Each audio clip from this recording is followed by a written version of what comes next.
بسم الله الرحمن الرحيم.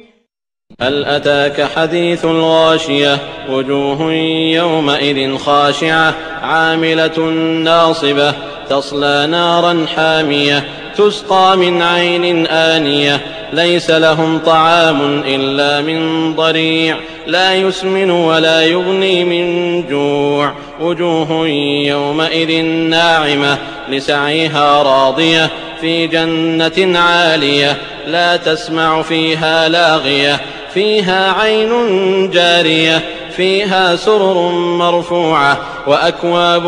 موضوعة ونمارق مصفوفة وزرابي مبثوثة أفلا ينظرون إلى الإبل كيف خلقت وإلى السماء كيف رفعت وإلى الجبال كيف نصبت وإلى الأرض كيف سطحت